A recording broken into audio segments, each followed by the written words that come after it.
Bárbaro.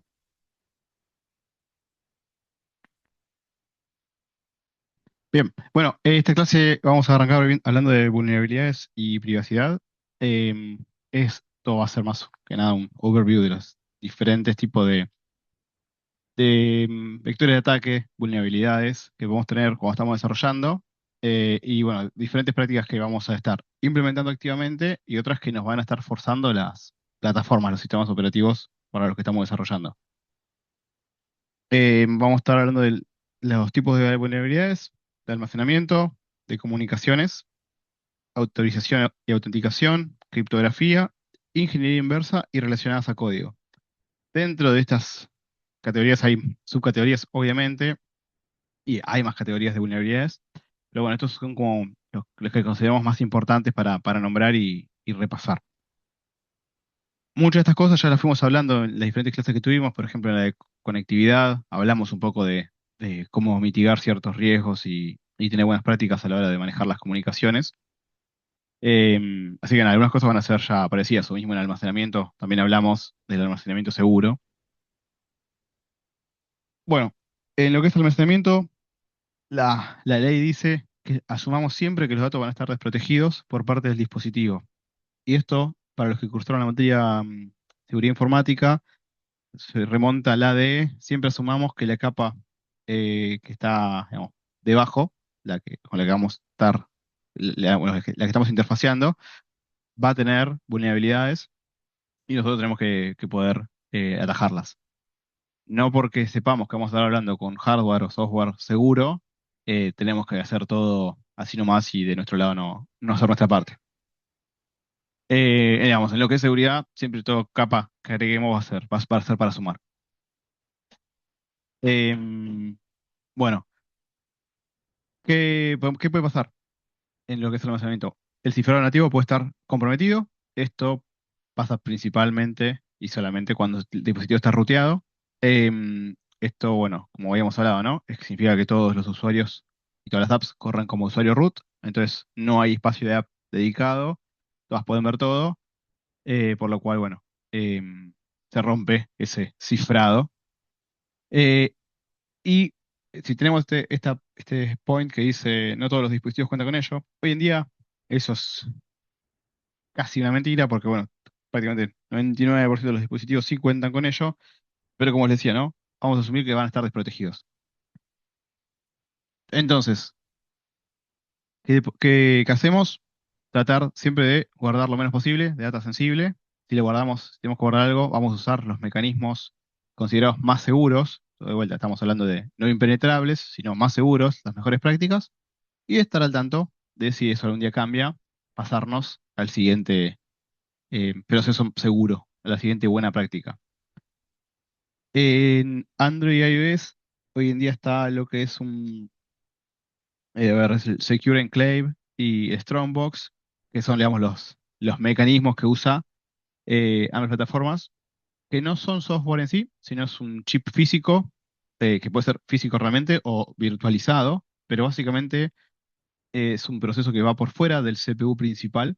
Entonces, si alguien toma el dispositivo, lo roba y lo rutea, de todas maneras sigue sin poder acceder a esa parte donde tenemos las cosas cifradas. Esto va justamente a, a como tapar eso de, bueno, ¿qué pasa si lo ruteamos? Bueno, si lo ruteamos, de todas maneras esa parte va a seguir segura, justamente porque es, es un chip diferente, es separado. Tiene su microkernel, van a ir las claves privadas y los datos biométricos van a permanecer ahí. em, y lo que, para explicar un poco más o menos cómo funciona, pero sin meternos mucho detalle, porque la realidad es que es complejo y no tiene mucho sentido, el sistema operativo no puede leer las cosas que tiene ese, vamos a decirle, bueno, chip, ese proceso, ese sistema, sino lo que único que puede hacer es firmame esto. Entonces, firmame esto con tal llave. Entonces ahí tiene las keys, no tiene los values, y lo que hace básicamente ese chip separado es firmar cosas con lo que van a ser las claves privadas, datos biométricos, etcétera, que vamos a estar guardando. Em, y esto nos va a servir, ahora vamos a hablar un poco más de cómo se engancha esto con lo que es comunicaciones, autenticación, autorización. Pero bueno, tengan en mente que en lo que es el almacenamiento, la mejor práctica es no guardar cosas sensibles, y si hacemos, es guardarlas o cifradas o en almacenamiento seguro.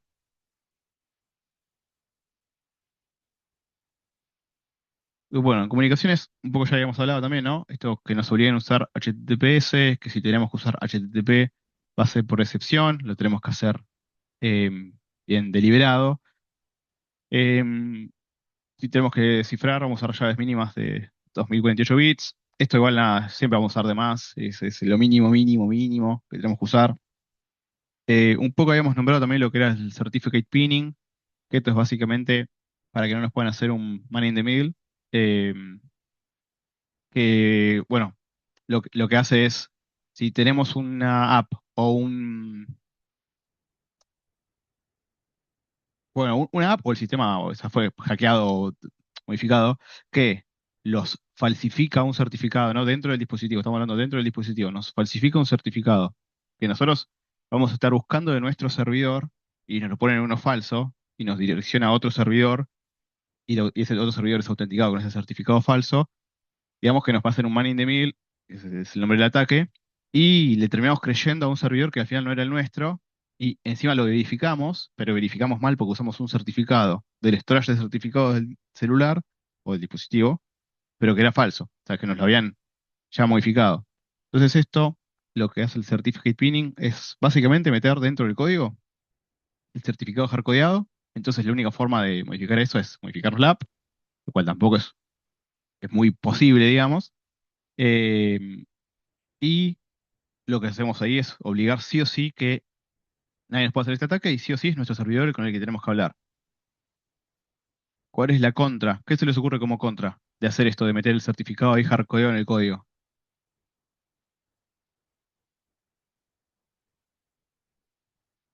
El día de mañana, cuando queramos renovar el certificado, porque lo vulneraron, sea por modo en el servidor mismo, o, digamos, en cosas que pasan fuera del dispositivo, o simplemente se venció, o lo que sea, lo que tenemos que, es un dolor de cabeza para actualizarles a todos. Tenemos que forzar un update de la app para que la nueva versión de la app se venga con el nuevo certificado. Entonces no es algo tan mágico ni tan hermoso como tener el certificado en el storage del celular, que eso se actualizando por red y por diferentes mecanismos que vienen en redes. Pero bueno, nada, la cantidad de veces que vamos a estar con ese dolor de cabeza es mucho menor que la cantidad de veces que nos pueden hacer este tipo de ataques que, nada, hoy en día es una de las buenas prácticas que se hace. No tenemos que enviar datos sensibles sobre canales alternativos. Esto es SMS, los mensajes multimedia y las push notifications. Las push, no mandemos datos sensibles por ahí. ¿Por qué? Bueno, primero que no son para eso y después las push pasan por varios servidores intermedios, entre ellos de Apple y de Android y de Google, eh, o el canal que usemos, pero no es lo mejor para andar mandando datos sensibles eso. Cuando mandamos datos sensibles, en general tenemos que hacer cosas directas con nuestro servidor, que manejamos, que confiamos, y que de alguna forma validamos que esté preparado para hacer ese tipo de manejos. Y si tenemos que mandar cosas sensibles por red, de vuelta, si las ciframos, siempre va a ser más seguro que mandarlas así, confiando en el HTTPS. Consultas hasta acá,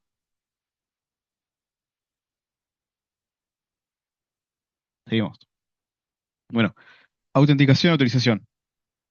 Autenticación, yo puedo verificar que soy quien digo ser. Autorización, tengo permisos para acceder a eso que pido acceder. Todas estas cosas, siempre el servidor es el que se tiene que encargar. Si lo tenemos que hacer local, eso es lo de cabeza. Tiene un montón de reglas diferentes. Estamos hablando de autenticación offline. Entonces, bueno, tenemos que estar preparados de una manera totalmente distinta y es su propio mundo. No es lo más normal, ni mucho menos. Em, y bueno, obviamente cuando tenemos el server es el que tiene la mayor carga, ¿no? Y es lo correcto, porque es un único punto que podemos cuidar, controlar y proteger mucho mejor. Pero desde nuestro lado, de desarrolladores de la aplicación mobile, tenemos que cumplir con un montón de cosas que el server nos va a requerir, ¿no? Y además, de vuelta, volviendo a lo del certificate pinning y todo eso, Tenemos que saber que estamos hablando con nuestro server y no con otro server haciéndose pasar por el nuestro. Em, Poco de historia de cómo fue avanzando todo esto, ¿no? Porque al principio no había dispositivos móviles y era todo muy, muy distinto. No teníamos usuario y contraseña para todo, no había tantos servicios como hay hoy en día y lo que había era manejable de alguna manera. No era tan amplio el público como para que el público que tenía acceso a todas esas cosas y que usaba tantas aplicaciones y tantas cosas, tenía suficiente, por decirlo de alguna manera, educación o herramientas para andar controlando sus usuarios y contraseñas de una forma ordenada sin que estén despelotadas por todos lados. Aún así era un problema igual, ¿no? Pero, ¿qué pasó? Bueno, salieron los celulares, de golpe todo el mundo tiene uno, pero todo el mundo tiene uno en serio, no es como las compu que era personal y todo el mundo tenía una, pero en realidad no era todo el mundo tiene una. El celular, todo el mundo hoy en día, cada vez más chicos, y desde más chicos, de más menor edad, tienen uno. Entonces, bueno, empieza a ser un problema esto, ¿no? Bueno, el tema de las contraseñas, cómo se manejan. Bueno, al principio, como en la primera parte, ¿no? En el Direct Password Sharing, lo que hacían era plena confianza. Estabas en una aplicación, por decir Twitter, Twitter te decía que querés autenticarte con Google, dale. Así no tengo que tener un usuario y contraseña de Twitter, dale, uso el de Google. Bueno, mete acá tu usuario y contraseña de Google, nosotros le pasamos a Google, o sea, Twitter se lo pasa a Google, te autentica y ahí ya saben ellos que sos vos. Pero en el mientras tanto, vos le diste tu usuario y contraseña a Twitter. Y así podía ser con cualquier tipo de servicio. Era bastante inseguro, tenías muy poco control de lo que pasaba en el medio, obviamente. Entonces, las grandes empresas, en ese momento, sacaron sus propios em, mecanismos de autenticación con terceras partes. Estos Google Client Login, Yahoo, OpenID, fueron diferentes estándares, diferentes cosas que fueron estableciendo las empresas en sí mismas y después estándares que se fueron por conjunto, como el OpenID. Y la idea era justamente hacer eso mismo que estábamos haciendo, pero de una forma segura. O sea, no que sea un pasamano de usuario y contraseña, sino que, bueno, se redirija a una página segura, que esa página segura tenga una forma de después de comunicarse con la página con la que estabas inicialmente, o sea, con el servicio con el que al que te querías autenticar, y que no pasen tus credenciales por ahí, sino un token. Y todo lo que es el manejo de tokens ahí empezó a nacer y a ponerse más eh, armonioso. Pero bueno, no había un estándar. Cada uno hacía la que quería, había un intento de estándar, que era el OpenID, pero nada, estaba ahí. Todavía medio que, ¿qué hacemos? No tardó mucho igual en nacer OAuth, que es el primer estándar más serio, eh, ir a lo similar a todos los que estaban, pero estandarizado. O sea, ya no tenías que, como desarrollador, luchar contra diferentes librerías para cada servicio de terceros que vos querías autenticarse, sino, bueno, tenías uno, ibas a tener diferentes librerías, pero todas iban a ser muy, muy, muy similares y aplicando todas el mismo estándar, el mismo protocolo. Entonces, de golpe el cambio iba a ser o nulo o muy menor. Eso fue creciendo, fue mejorando, dando diferente soporte a las tecnologías, ¿no? Y a cómo iba creciendo la tecnología. Em, de vuelta, estamos hablando de que al principio si bien estamos en un celular, eran muchos clientes browser dentro del celular, y después ya eran cosas más nativas. Entonces, bueno, OAuth 2 viene a cubrir un montón de esas cosas y diferentes mejoras de seguridad y de usabilidad. Y después, lo que terminó siendo un poco más, ya lo que hoy en día sigue durando igual, es el OpenID Connect, es que a diferencia de OAuth, em, es un protocolo de autenticación en vez de autorización. ¿Qué hacemos con esto? Bueno, el OAuth se dedica mucho más a la autorización y no tanto a la autenticación. Entonces, pero no tenemos que cubrir las dos cosas, sí. OpenID Connect hace las dos cosas. Se dedica a la autenticación y la autorización. Está, implementa de una manera OAuth 2.0 y le haría toda la demás capa que lo que es la autenticación.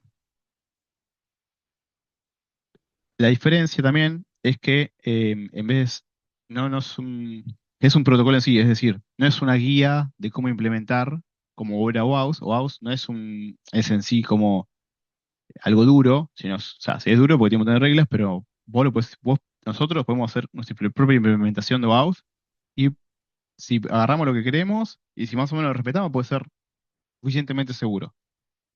OpenID Connect es diferente porque, bueno, ya ahí es como que tienes un montón de cosas de cómo se tienen que hacer y cómo están hechas y qué librerías usar y de qué manera esas implementaciones tienen que funcionar. No hay, todas estas cosas igual en lo que es desarrollo mobile no vamos a estar tocando mucho. Es más que nada darles un poco de idea de cómo fue creciendo todo esto. Y después, lo último que salió, y esto es algo que todavía hoy en día se sigue integrando y cada vez más apps lo van usando, pero no es que ni siquiera hay una implementación global, no es que toda app tiene esto, son lo que son las passkeys, que bueno, viene justamente de la mano de esto de que estábamos hablando al principio, del entre comillas, chip separado, dedicado,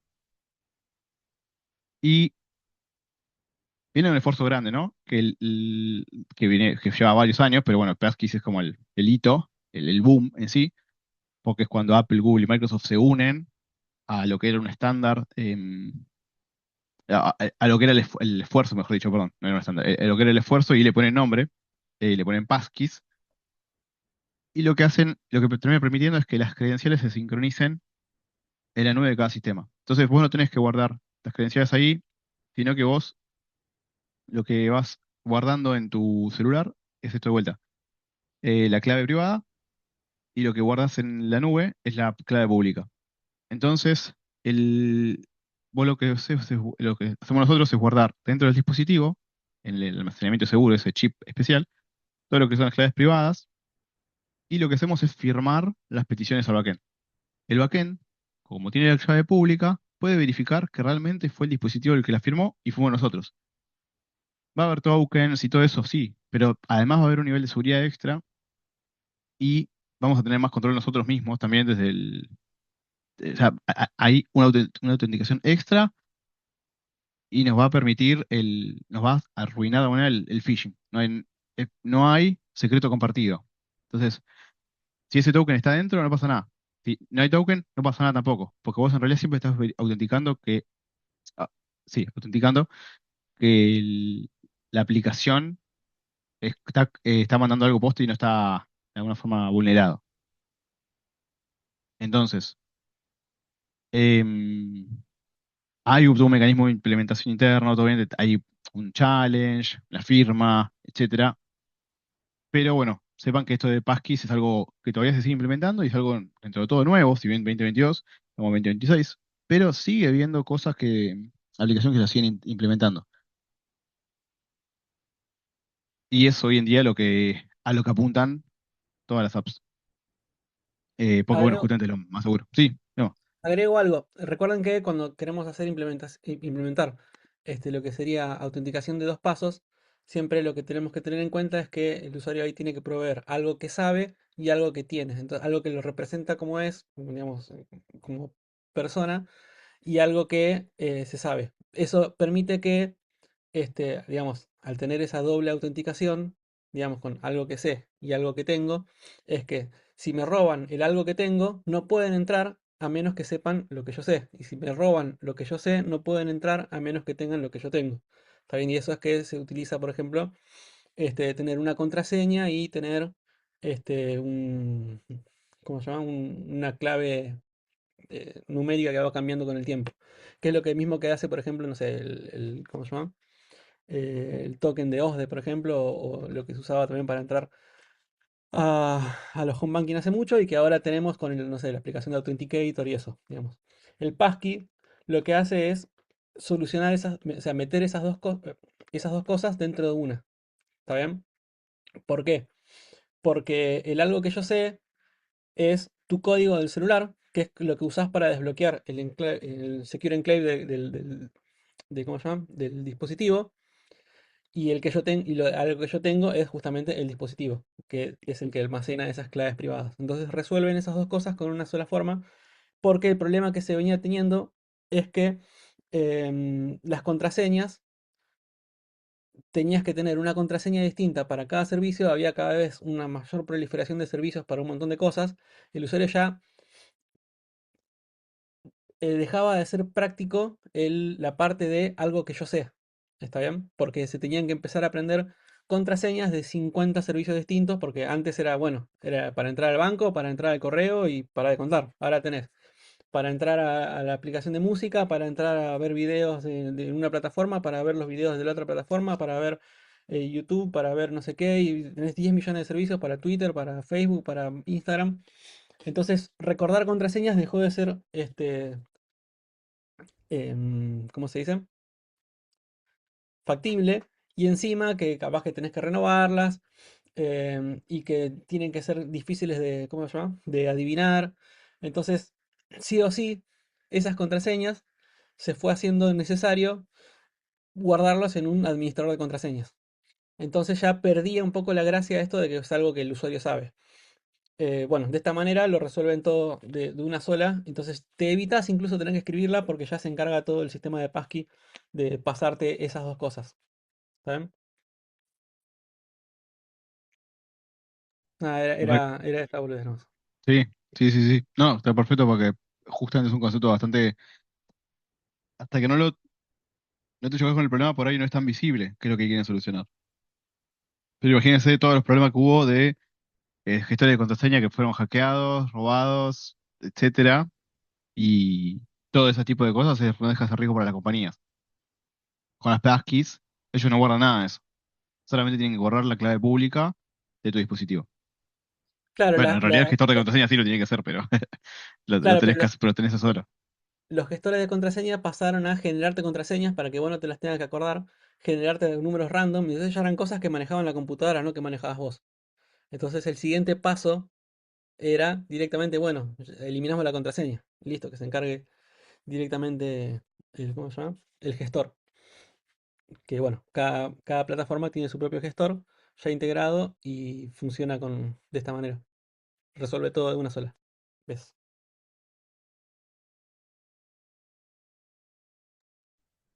Te entiendo, igual si necesitamos repasarlo, lo repasamos, porque la verdad que es un concepto bastante. Es el primer cuatrimestre que lo estamos dando aparte.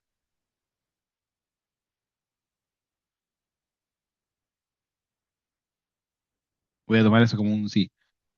¿Dónde entra la biometría en todo esto?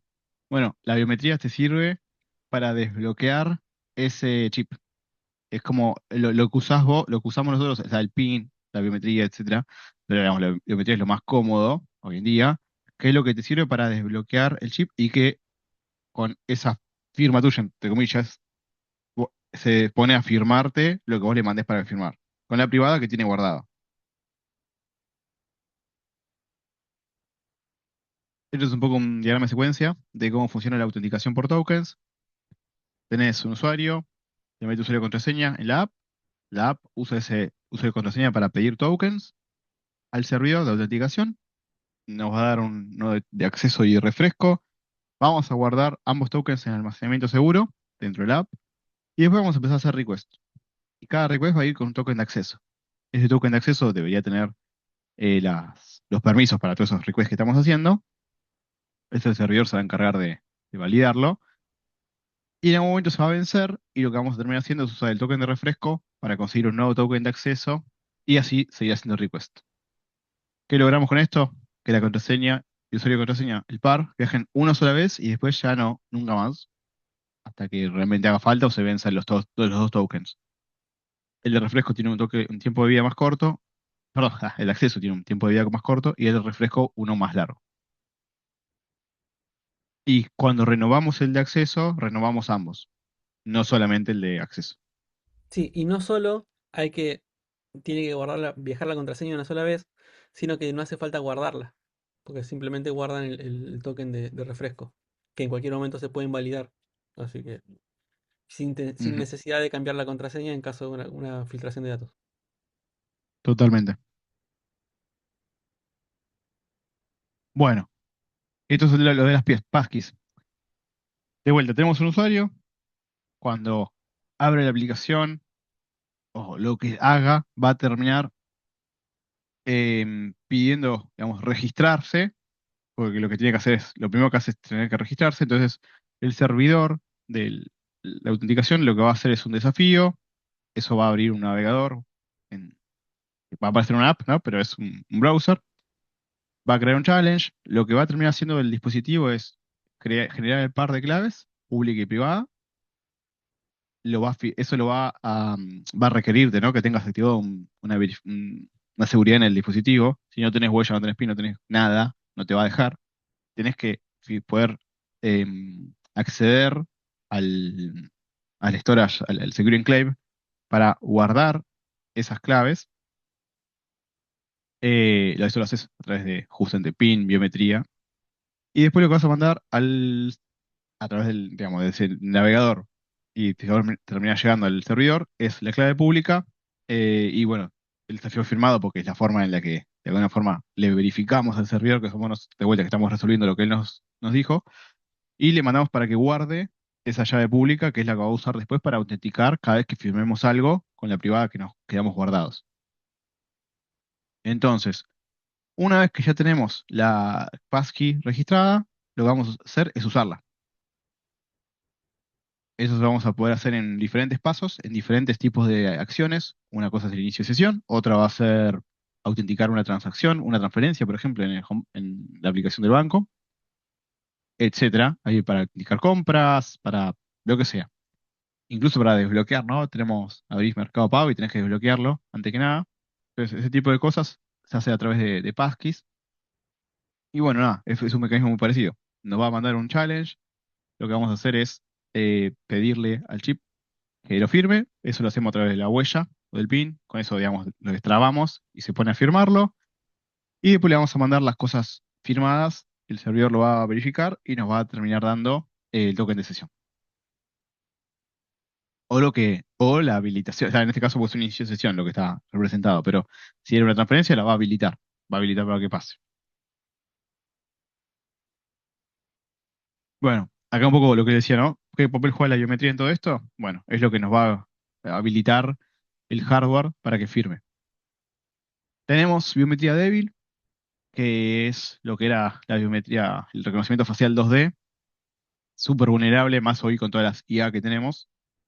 Así que hoy tenemos básicamente lo que es el Face ID, que tiene 3D por todos lados, proyectan, imagínense, miles de puntos infrarrojos, hacer un mapa 3D, eh, lee en profundidad, ¿no?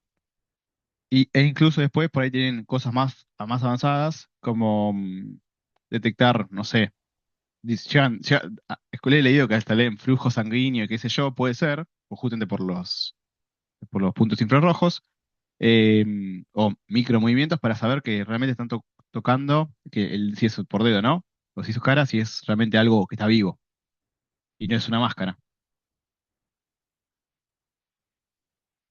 Em, Bien. Ujú. No, está bien.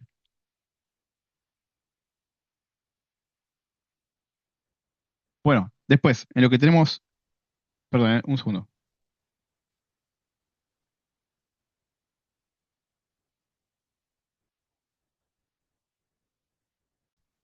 Eh, Ahí está.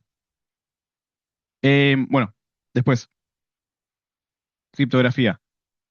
Acá no hay mucha ciencia, la realidad es que, de vuelta, si tenemos que encriptar algo, usemos un estándar más o menos moderno. Eso hoy en día no es difícil con las herramientas que tenemos, ya sea la IA o un Star Overflow, lo que sea. Ya no agarremos un proyecto viejo de la empresa, ya no sé saber de cuándo, y repliquemos lo mismo. Tratemos de usar algo moderno cada vez que lo tengamos que implementar, porque después encima de esto hay que mantenerlo. Y sigamos las reglas de cada plataforma. Usemos el Keystore, Keychain, si estamos en iOS. Y después no mucho más. La realidad es que como en casi toda plataforma, a menos que estemos haciendo algo muy especializado, muy específico, no tenemos que tener grandes medidas, más allá de las obvias, como de no encriptar todo, porque no te hace falta, no encriptar todo el tiempo, porque consume un montón y haces más lentas las cosas por ahí sin necesidad, etcétera. Cosas que se replican en lo que sea acceso a datos. Agrego algo acá, y es Obvio. que en iOS, bueno, el dispositivo ya viene con un montón de, ¿cómo se llama? Algoritmos de encriptación ya nativos que utilizan el CPU para funcionar más rápido, que se yo, zaraza, zaraza, que ya viene todo prearmado, digamos. Y lo que les piden es que traten de usar todos los que ya vienen, que no se inventen un sistema de criptografía nuevo. Y en el caso de que a ustedes, por alguna razón, necesiten usar un mecanismo de criptografía que no sea uno de los que están nativos, para que pase eso por el App Store, tienen que mandar, o sea, cuando suben un binario al App Store, les pregunta, che, ¿están usando alguna criptografía custom? Si le ponen que sí, les piden que suban una documentación explicando cómo funciona, por qué funciona y por qué no puedes usar alguna de las que ya vienen. Entonces es todo un tramiterío para ver que justamente que el mecanismo de criptografía que están metiendo no sea corrompible, digamos, fácilmente. Porque si no, directamente usa lo que ya viene. Así que, nada, eso. Bien, buenísimo. Bueno, después tenemos lo que era ingeniería inversa. Estamos ya llegando cerca del final de esta primera parte. Y acá, cuando estamos hablando de ingeniería inversa, lo que estamos hablando es, agarramos un ejecutable, agarramos una aplicación que ya está lista para correr, ¿no? Tenemos el ejecutable ahí en el dispositivo. Y en base a eso, eh, hacemos un proceso que nos va a terminar dejando ver el código que escribimos para que la app funcione de esa manera. ¿Qué busca uno? ¿Eso causa algún daño en sí, eso particularmente? No, nada directo, justamente.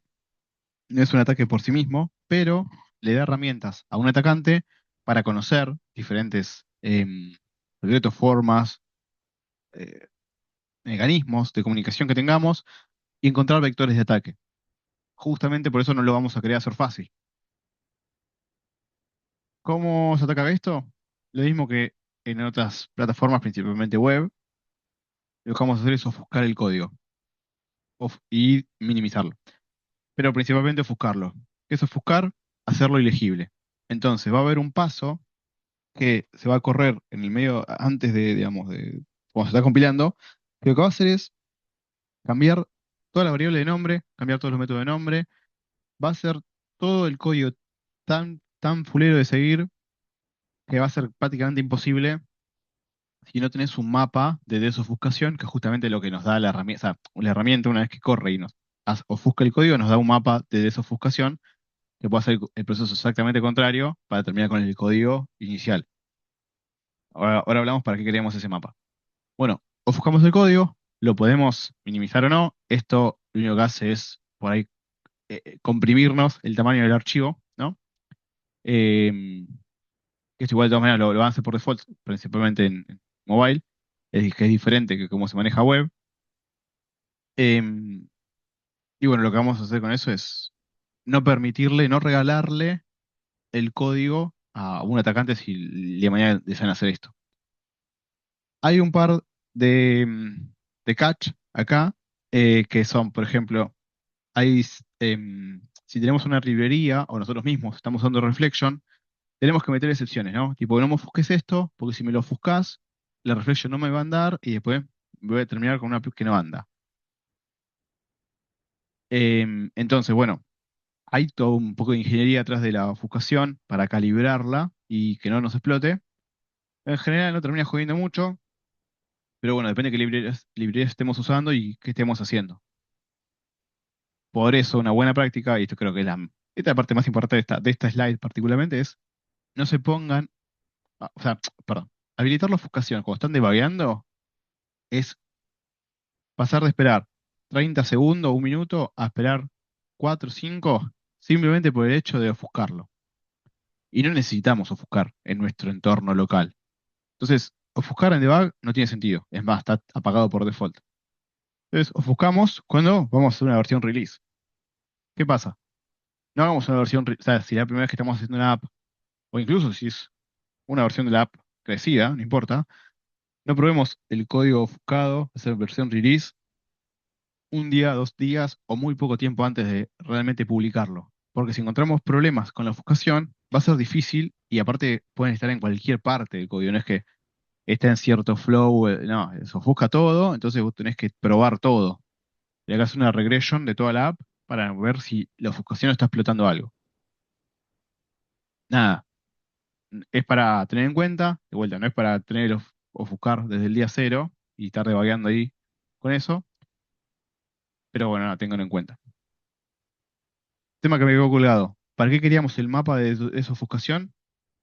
Bueno, una de las cosas que vamos a hacer con eso es subirlo al store cuando lo publiquemos.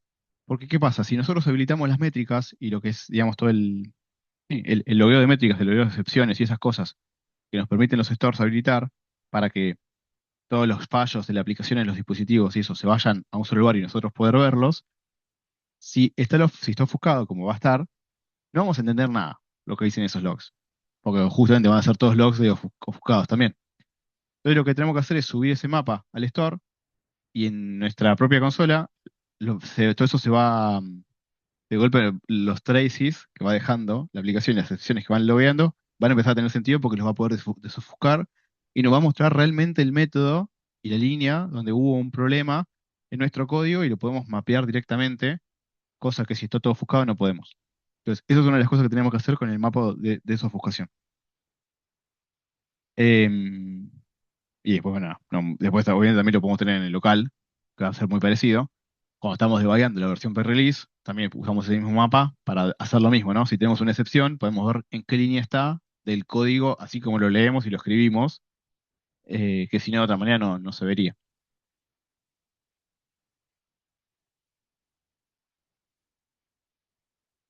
Bien, vulnerabilidades relacionadas a código. Acá es cuando, que de vuelta, no es algo tan particular tampoco que tengamos que tener tanto cuidado. En general, la mayoría de las cosas, las vulnerabilidades, tenemos que tener cuidado con no mandárnosla con la plataforma en sí, digamos.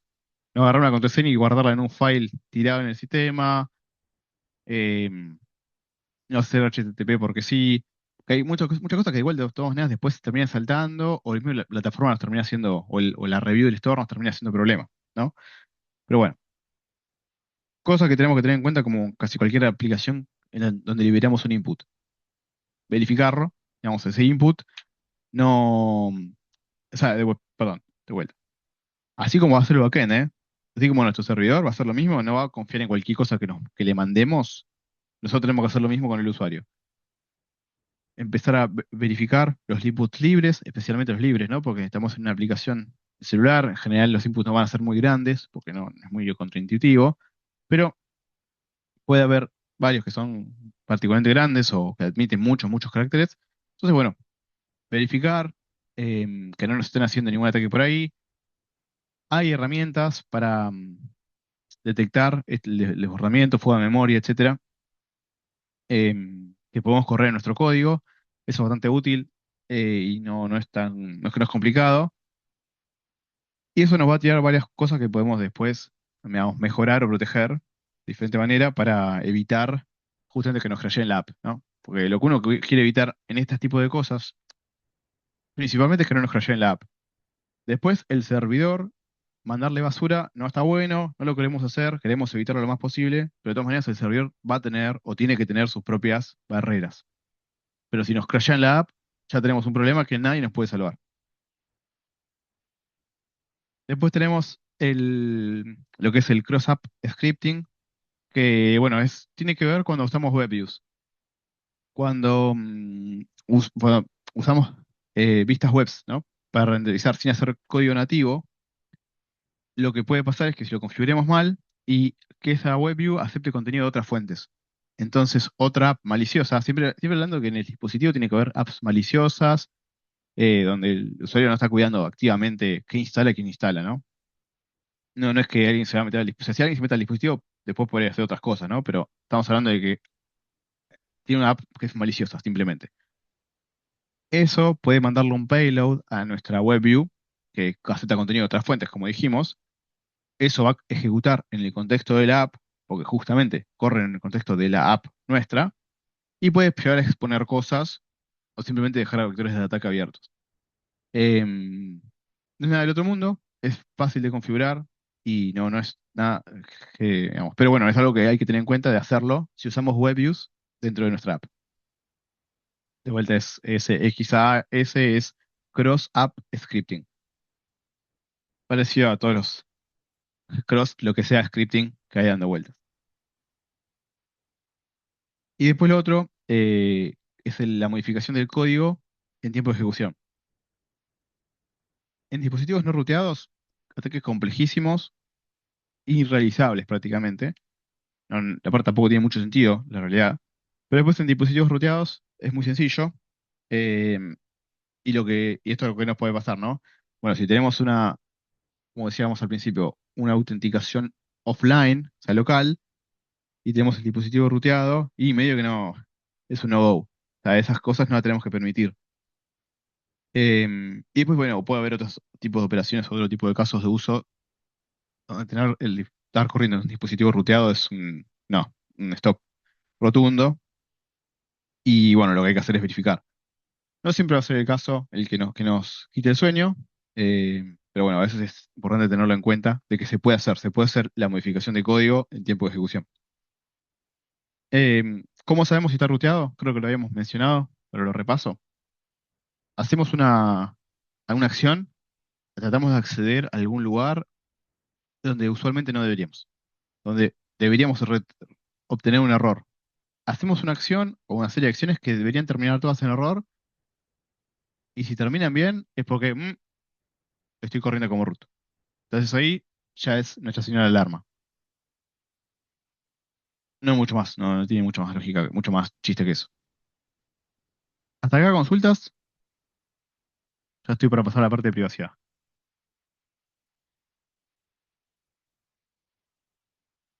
Bien, No, no. excelente. Lo que es privacidad, vamos a hablar hablando de buenas prácticas, más que nada en torno al diseño de la app, y bueno, prácticas obviamente nosotros como desarrolladores llevando a cabo lo que nos digan que tenemos que hacer.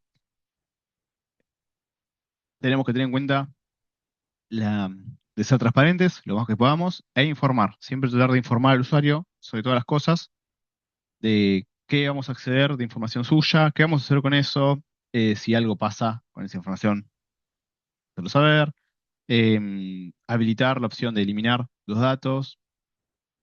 Y bueno, nada, después tenemos diferentes leyes, depende también para qué país va a estar esta aplicación disponible, que vamos a tener que cumplir. Y bueno, eso también va a complicar un poco más, depende de qué tipo de app sea y qué vamos a estar guardando. Las plataformas, de todas maneras, tienen un montón de, entre comillas, stores, que no son stores, digamos, son apps que guardan datos y habilitan diferentes usos que sí cumplen con un montón de esas leyes a propósito, para que no tengamos que hacerlo nosotros. Por ejemplo, datos de salud y esas cosas, por ahí a veces es más un tema de acceder o compartir datos con esa aplicación que realmente está guardándolos nosotros en nuestro servidor. Entonces, de esa manera, delegamos un poco ese riesgo. Siempre depende igual de qué queramos hacer, ¿no? De qué estemos haciendo.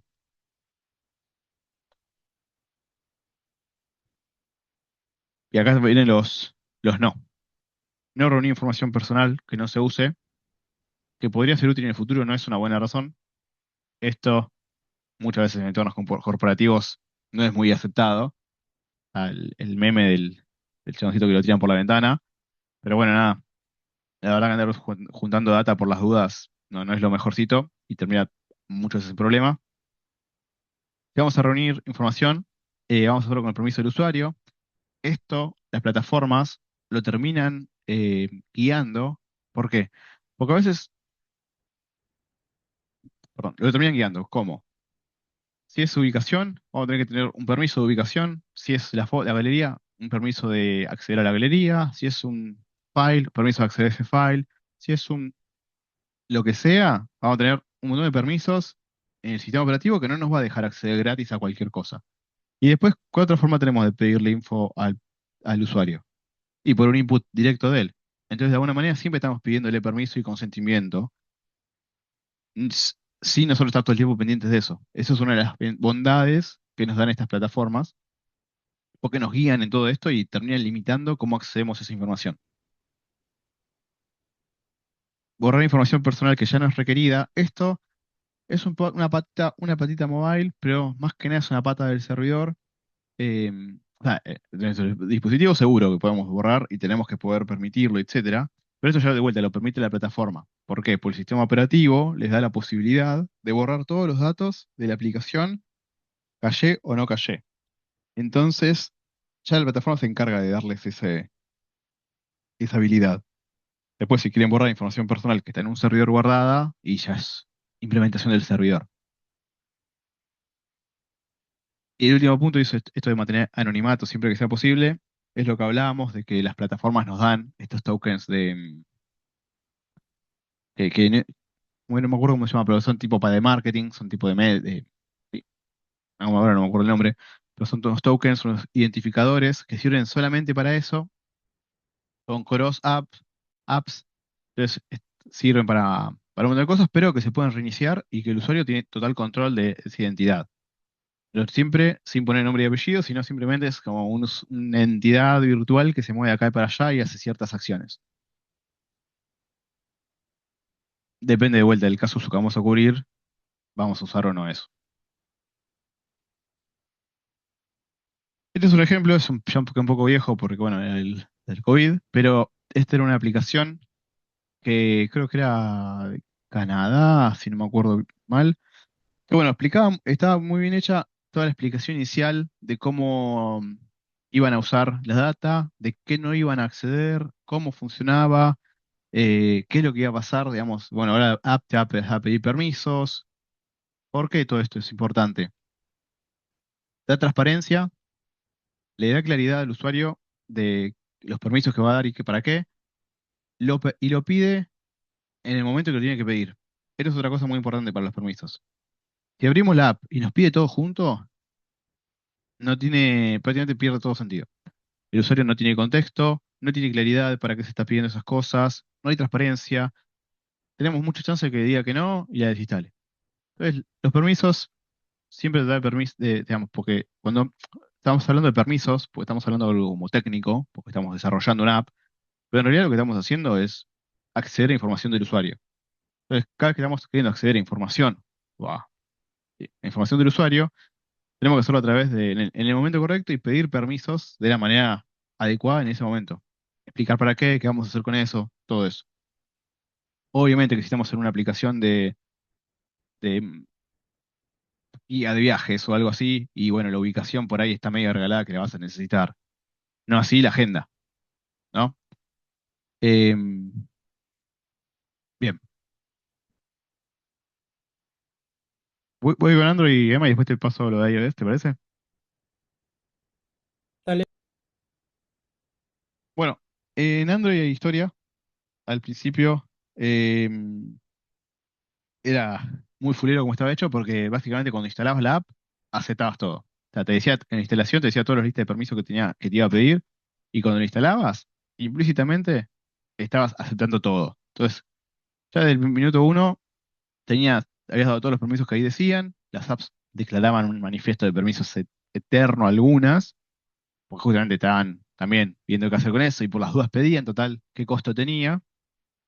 Y después de la versión 6 se tomó su tiempo igual, se dieron cuenta que, bueno, nada, era inviable hacer eso y dividieron en dos sets de permisos, peligrosos y normales. Los normales son como, bueno, acceso a internet y un par más, son algunos, pero ya no son muchos. Y después casi todos los demás son los peligrosos, pero en realidad es más al revés, ¿no? Los normales son los peligrosos y los otros son los excepcionales. Los que, bueno, sin esto ya no sirve ni siquiera la aplicación para nada.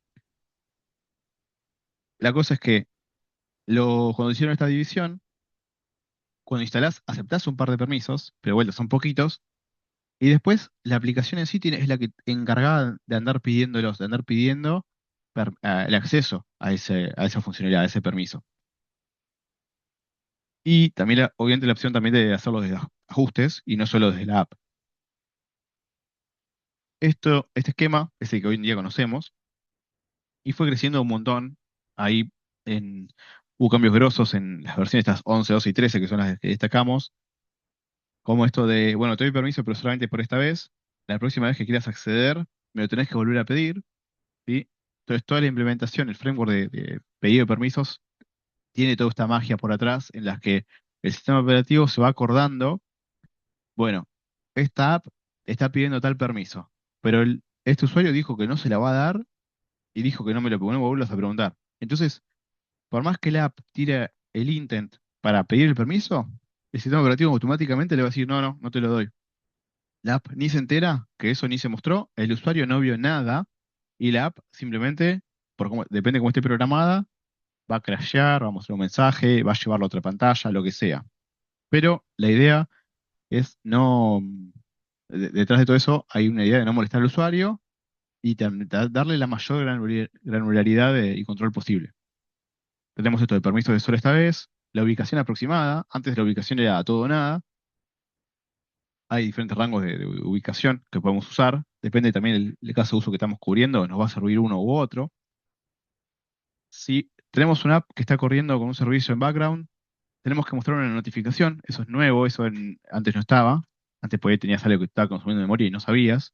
Hoy en día te obliga el sistema operativo a poner una notificación y la tenés ahí diciendo tal, está corriendo y bueno, nada, ya sabes.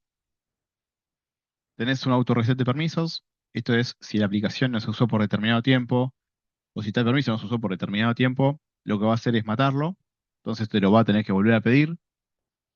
Eh, Llegamos de vuelta a la magia, ¿no? Esa, ¿no? De que si la aplicación te quitó los permisos, pero te los quitó la app por falta de uso, no es que cuando le pida el usuario no se va a mostrar el cartel, no, se va a mostrar y el usuario va a tener que de vuelta darle los permisos. Entonces justamente queda bien claro para el usuario que es el usuario el que lo está dando y no se dan automáticamente de nuevo o algo así. Y después lo de SAF era lo que habíamos visto en la clase esta de almacenamiento, que eran estos intents donde tenemos acceso a diferentes partes del sistema. Em, entonces, en vez de una pedir, bueno, ¿puedo acceder a tu almacenamiento externo? Si no, todo o nada, es como, bueno, quiero acceder, tengo que acceder a determinados, te lanza un picker, perdón, te lanza un picker, y donde vos elegís a qué archivos o archivo tiene acceso. Y lo que tiene que hacer es copiárselo para en su propio espacio y poder manejarlo desde ahí, si es que lo va a hacer eso. Todos sus permisos, o sea, todo esto de permiso no es que durmió acá, no es que la Android 13 no hizo más nada en adelante, sino que siempre se va moviendo y es algo con lo que hay que tratar de estar actualizado porque, bueno, te puede romper una app por más que estés usando, ¿se llama? Android X. Bueno, no sé ahora cómo se llama. La retrocompatibilidad, vamos a decir. Vamos a ver, por más que estés usando la mejor retrocompatibilidad, te puede llegar a romper una app por no estar actualizando las cosas. Incluso si la dejas muy vieja y probablemente te rompa. Em, y es algo que siempre, que es válido desde el día uno y que lo sigue siendo es, antes de usar un recurso hay que verificar que tengas permisos. No sirve guardarse, entre comillas, en caché que, tengo permiso de la cámara. ¿Para qué lo voy a seguir pidiendo? No, siempre antes de usar la cámara hay que preguntar, ¿tengo el permiso? Sí, no. Si lo tengo, vamos a la cámara. Si no lo tengo, tengo que volver a pedirlo. ¿Por qué se les ocurre esto? Porque lo pueden deshabilitar desde los permisos, fuera de la app. Y la app no se entera. Entonces siempre es el sistema operativo el que tiene que tener el control de a qué recursos tenemos y nosotros tenemos que siempre preguntar. ¿Consultas?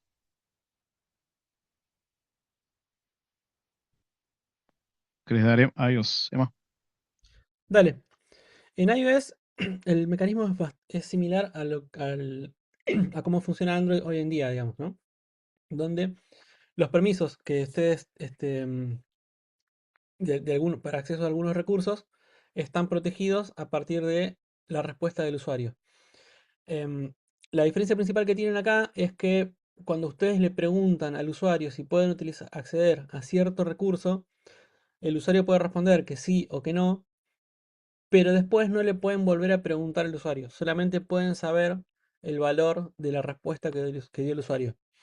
Entonces, esto está hecho justamente para que ustedes primero para no molestar al usuario preguntándole reiteradas veces el acceso a algún recurso, porque si no, si tuvieran acceso libre, podrían preguntarle ahora, te dicen que no, y le mandas de vuelta, y le mandas de vuelta, y le mandas de vuelta hasta que te diga que sí. Y la idea es que no pase eso. Eso de hecho en Android se puede hacer. Pero aunque las últimas versiones ya pusieron un bloqueo que te deja de preguntar, si bien la API te permite hacerlo, ya después te deja de preguntar para no molestar al usuario, porque era algo que ocurría, digamos. Acá en iOS solamente te permiten preguntar una sola vez, por eso es que la recomendación es que la aplicación de ustedes le explica al usuario, che, mira, te va a aparecer un cartel que dice que te voy a pedir acceso a la cámara, por ejemplo. Decime que sí, así funciona la aplicación porque la necesito para, no sé, escanear un QR, sacar una foto, o sea, la razón que sea. De hecho, por cada uno de los permisos que ustedes tienen ahí, el cartel que les aparece es un cartel del sistema que no se puede cambiar, pero lo que escriben dentro de la razón que explica por qué le está pidiendo, tiene que estar escrita dentro de la configuración de lo que vendría a ser el manifest de Android, pero en realidad es otro archivo, se llama Infopelis. Ahí ponen la razón por la cual necesitan acceso a la cámara, por ejemplo, acceso al micrófono, lo que sea. Entonces, lo que ustedes escriban ahí no se puede cambiar, solamente este, es una razón global para toda la aplicación. No es que se puede, según si vienen por un lado se los pide para una cosa, si vienen por el otro para otra, porque una vez que el usuario les da el permiso, les da el permiso para toda la aplicación, no para una parte de la aplicación. Entonces, tienen esa restricción, digamos, ¿no? No sé si me fueron siguiendo lo que estaba diciendo. En el caso de que el usuario les diga que no, ya la única forma que tienen de decirle al usuario de, digamos, de pedirle al usuario que les habilite ese permiso, es mandarlos a la pantalla de settings de la aplicación. Em, Antes había que explicarle al usuario, mira, anda a la aplicación de settings, de ajustes, digamos, buscar la aplicación, dame el permiso, todo. Ahora, igual ahora estoy diciendo, hace como ya 8 años, habilitaron un link que te manda directamente a la aplicación de settings para las settings de la aplicación tuya. Entonces te permite entrar directamente y ahí decir, pero igualmente le tienen que explicar al usuario cuál es el permiso que les tiene que habilitar. Em, no hubo demasiados cambios últimamente, o sea, los permisos que suele haber, los usuales son, por ejemplo, a ver, la cámara, micrófono para las fotos, la ubicación, contactos, calendario, Bluetooth. Notificaciones, que en notificaciones sí hubo un cambio. Hace un par de años agregaron, antes tenían que sí o sí pedir permiso para mostrar notificaciones. Y hace un par de años habilitaron a que se puedan mandar notificaciones sin pedir permiso, pero mientras no pidan el permiso, las notificaciones tienen, vienen con un cartel que dicen, ¿desea seguir recibiendo notificaciones de esta aplicación? Y pueden responder el permiso inmediatamente ahí. Esto le permite a las aplicaciones no pedir el permiso explícitamente y porque no sabes si le vas a necesitar mandar una notificación al usuario. Y en el momento en que necesitas mandar una notificación, puedas hacerlo y que el usuario te pueda responder con esa primera notificación si quiere seguir recibiendo o no. Después otra que agregaron hace un tiempito, hace un par de años también, es la de traqueo, la de tracking publicitario, y es la que seguramente vieron si alguno tiene iOS, que dice, la aplicación permite rastrearte. Eh, y eso vendría a ser como una aceptación de cookies, digamos, ¿no? De las páginas em, de las páginas web, más que nada por la ley de Europa que les pide eso del traqueo de cookies. Esto funciona más o menos de manera similar. Volví un cachito atrás, que no me acuerdo si me quedó algo de decir de lo de atrás. No, más o menos ya les dije todo. Así que puedes seguirnos. Bárbaro. Eso es todo. Llegamos al final de esta breve parte. Si quedan dudas o consultas, después lo podemos charlar. Pero eso sería todo. ¿Hay alguna duda? Si no, continuamos. con el Ninguna siguiente tema. duda. Sí. No, no, ninguna duda. Ah, tengo una duda también, perdón. Voy yo. Lo siguiente es, vamos a ver dos cosas más, que una es internacionalización o localization, y lo otro es variantes de compilación, que son ajustes que podemos hacer y compilar la aplicación de diferentes maneras. Arrancamos con lo primero, que es la parte de, de internacionalización o regionalización, o como le quieran llamar, em, que es justamente adaptar nuestra aplicación a diferentes públicos alrededor del mundo, ¿no? La idea es que, bueno, la aplicación, digamos, el- la funcionalidad va a ser la misma, pero tenemos gente que habla un idioma, gente que habla otro, idiomas que son bastante distintos en cuanto a la dirección de escritura. Tenemos también que en varios idiomas también manejan distinto el formato numérico, que por ejemplo nosotros usamos la coma para el separador decimal, pero muchos países, muchos idiomas utilizan el punto como separador decimal. También tenemos diferencias en el formato de fechas, que incluso para el mismo idioma puede ser diferente el formato de fechas. El inglés es uno de esos que suelen poner mes-día, cuando la mayoría del resto del planeta usamos día-mes.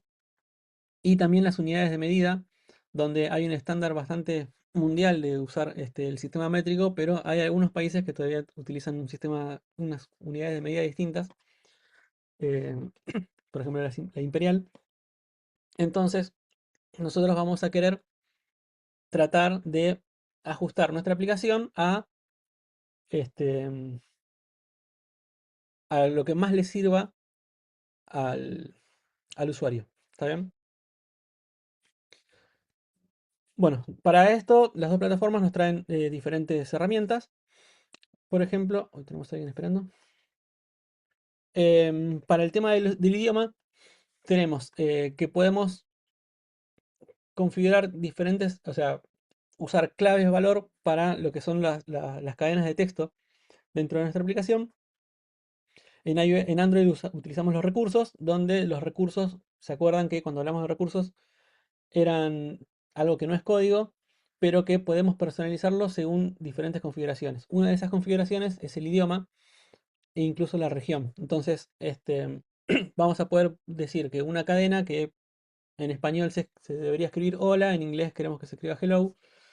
em, entonces le ponemos, no sé, mi cadena de clave hola, le agregamos dos valores, uno para cada idioma que manejemos. En iOS es parecido, pero es directamente con tablas y tenemos localize string. En SwiftUI tenemos una traducción medio automática, pero que también utiliza las tablas. Entonces es más fácil de escribir, digamos, pero el mecanismo que utiliza termina siendo el mismo. Em, ¿Qué estaba diciendo? Entonces tenemos que tener cuidado de que todo el texto, todas las cadenas de texto que nosotros vamos a presentarle al usuario, tenemos que pasarlas a través de esta traducción. ¿Está bien? Siempre tenemos que tenerla en cuenta, y en el caso de que no podamos, nos encarguemos de que tratemos de que el servidor, digamos, si estamos mostrando algún contenido, que el servidor haga esa traducción por nosotros. Por ejemplo, no sé, si queremos mostrar un mensaje de error, por ejemplo, tratemos de que el mensaje de error esté localizado internamente dentro de la aplicación, pero si es un error medio raro que no está contemplado originalmente, tratemos de que ese mensaje de error que nos devuelve el servidor, que ya nos devuelva el mensaje traducido como para poder mostrarle el mensaje en el idioma que corresponde al usuario. ¿Saben? Pero siempre tratemos de pasar todas las cadenas de texto que vamos a mostrar por la localización del dispositivo en ese momento. Em, Otra de las características que tienen los idiomas es que, bueno, tienen dirección de escritura. Nosotros estamos acostumbrados a que se escribe de izquierda a derecha, digamos, pero hay algunos idiomas que escriben de derecha a izquierda. Entonces, las dos plataformas ya vienen con una API que permite em, cambiar la dirección de escritura. Entonces, básicamente, en vez de en vez de llamar a las cosas como izquierda y derecha, las llamamos como, en el caso de Android, start y end, y en el caso de iOS, le llamamos lead y trailing. ¿Está bien? Entonces, básicamente es los mismos nombres para lo mismo. Start y lead es de donde arranca. End y trail es a donde termina. ¿Está bien? Entonces, nosotros, refiriéndonos a cada posicionamiento de esa manera, hacemos que intercambiar eso sea simplemente intercambiar. Start deja de ser izquierda y pasa a ser derecha, y end deja de ser derecha y pasa a ser izquierda. Entonces, en las descripciones que nosotros hagamos de las cosas, cuando aplicamos un idioma que está en escritura para el otro lado, simplemente el sistema switchea, hace el intercambio de todo eso y funciona mágicamente. Y van a tener, en ese caso, por ejemplo, todos los botones que ustedes tenían a la derecha van a estar a la izquierda, y todo lo que tenían a la izquierda va a estar a la derecha. La interfaz de usuario pasa a estar espejada, digamos, ¿no? Obviamente, si ustedes quieren que algo quede en una posición concreta, tanto izquierda como derecha, en cualquiera de los dos idiomas, pueden utilizar igual las claves viejas de izquierda y derecha, digamos, ¿no?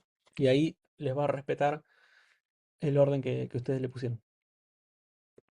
A ver. Pensé que había un ejemplo de eso. Lo otro que podemos llegar a querer traducir son, bueno, adaptar, perdón, son las fechas. Entonces, para eso tenemos em, formateadores de fechas. Y es importante que siempre los usemos porque este, nosotros estamos acostumbrados a manejar el calendario gregoriano, pero no es el único que existe y no es el único que la gente usa en el mundo. Entonces, si alguien tiene, no sé, un calendario distinto, ahora no se me ocurre ningún nombre, pero no sé, el calendario, no sé, chino. eh, eh, Hay varios, no me acuerdo ahora.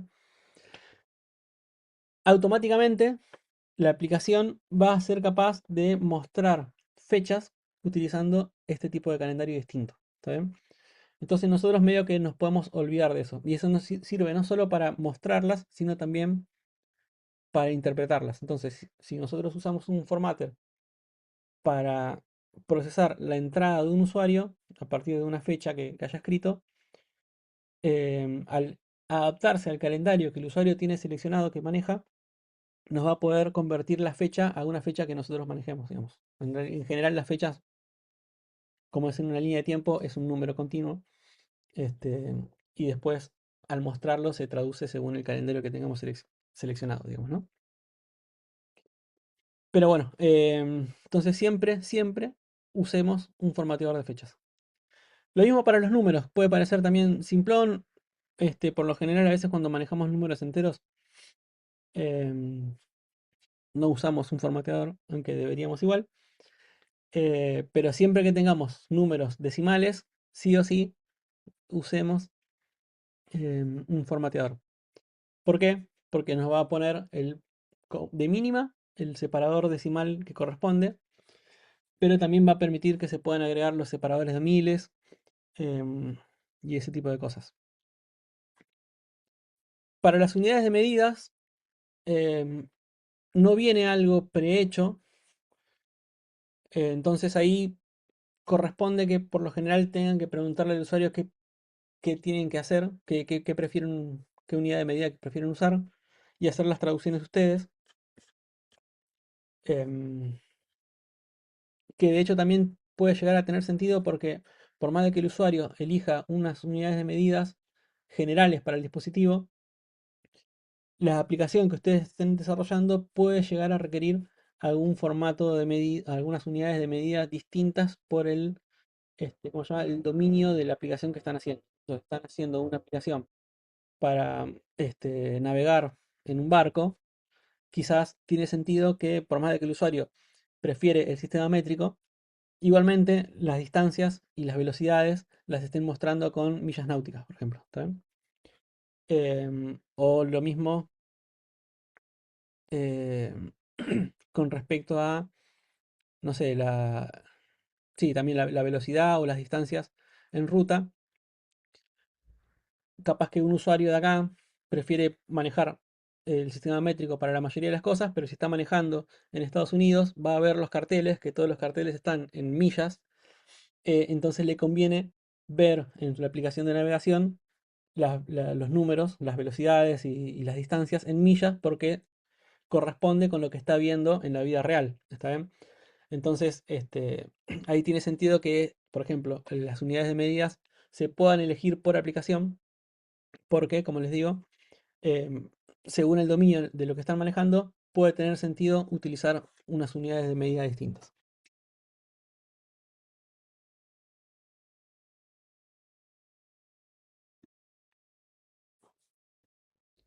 Bueno, medio spoileé un poco esta parte, pero para Android, como les decía, em, en el archivo de recursos van a poner clave valor, entonces van a tener un archivo este, principal, donde van a elegir ustedes a qué idioma se refiere ese principal, y después, por cada idioma que agreguen, van a tener que agregar un archivo distinto. Acá, por ejemplo, vemos que tenemos un values con todos los valores generales. En este caso no dice qué idioma está elegido, pero podría ser, no sé, o el español o el inglés o cualquiera.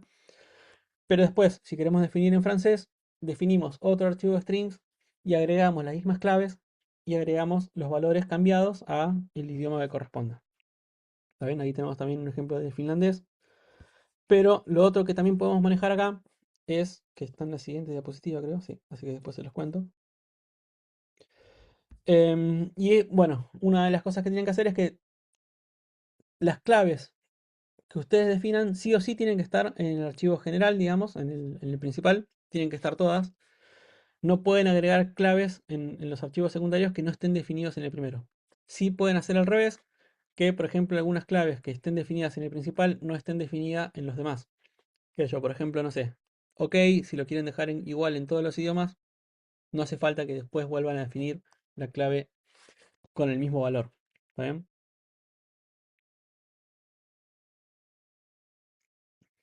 Entonces, ustedes se manejan después en el código con los nombres de las claves y cuando cambian el idioma no necesitan cambiar nada en el código, simplemente busca la clave que corresponde.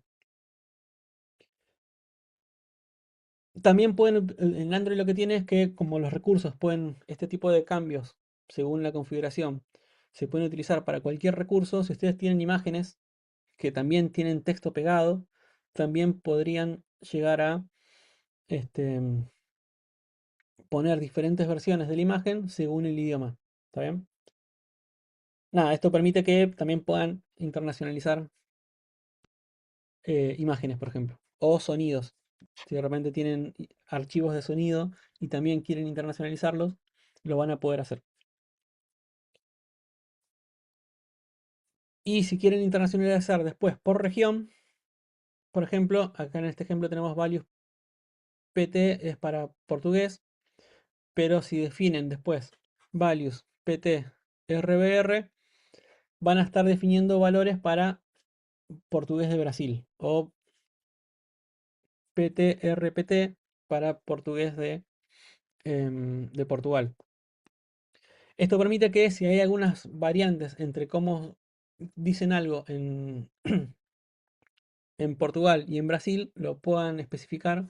Y como les digo, no hace falta que reescriban todo.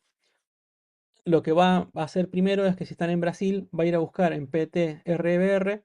Si no está ahí, va a buscar en PT. Y si no está ahí, va a buscar al archivo principal.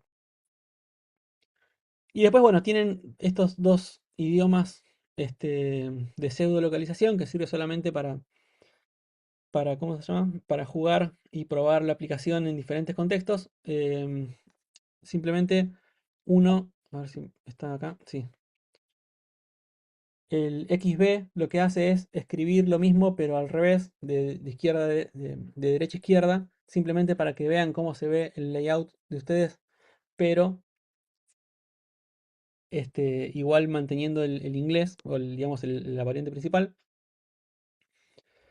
Y la otra es XA, que lo que hace es cambiar la letra, algunos caracteres por otros caracteres de otros alfabetos, de manera que ustedes puedan probar cómo se ve la aplicación y que la fuente que estén utilizando, por ejemplo, se vea bien, em, pero manteniendo el idioma original, de manera tal que ustedes puedan seguir utilizando la aplicación y entendiendo más o menos de qué está trabajando, sin necesidad de estar probando la aplicación con un idioma raro que no manejan. ¿Está bien? Es simplemente para eso. ¿Qué problemas comunes podemos encontrar? Bueno, strings hardcodeadas, como ya les dije, todo el texto hardcodeado que esté visible al usuario está mal. Siempre que tengan algo que mostrarle al usuario, tienen que pasar por eh, el mecanismo de traducción. No es traducción porque ya está traducido antes, ¿no? Digamos, pero el de localización. O que venga ya prelocalizado de donde sea que estamos trayendo los datos. Otro problema común es el largo del texto. Y esto puede significar que, no sé, nosotros queremos poner un botón que dice OK y de repente lo queremos traducir al alemán y en alemán es un choclo bastante más largo y de repente el pedazo de, digamos, el botoncito chiquito que teníamos para esperando que entre la palabra OK no entra y se deforma un poco el coso. Entonces, bueno, ahí tenemos que tener en cuenta que para diferentes idiomas el texto puede tener diferentes longitudes. De hecho, por lo general en español es un poco más largo todo lo que escribimos que en inglés. En inglés es un idioma bastante compacto. Así que, nada. Y alemán, por ejemplo, es un idioma que es bastante verboso en cuanto a la longitud de sus palabras y sus textos. Así que, nada, es algo a tener en cuenta de que la UI, o sea, los botones, el espacio que tengamos asignado visualmente, se pueda adaptar a los diferentes idiomas. Otra de las cosas que suele ser un problema es concatenar cadenas. Em, por ejemplo, en este ejemplo acá tenemos hola más usuario y signo de admiración. Esto está mal y lo que tenemos que usar son cadenas con interpolación. ¿Qué quiere decir? Que sea una cadena que diga hola, un indicador de interpolación y después el signo de admiración. Esto permite que los diferentes idiomas puedan adaptar eh, el texto y poner el reemplazo de la interpolación en donde corresponda. Un ejemplo claro puede ser que, a ver,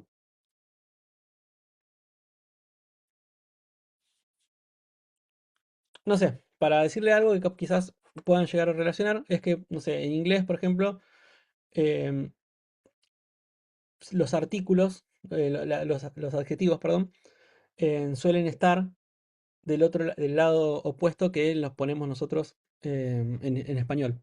¿Está bien? Por ejemplo, auto lindo en inglés sería beautiful car, ¿no?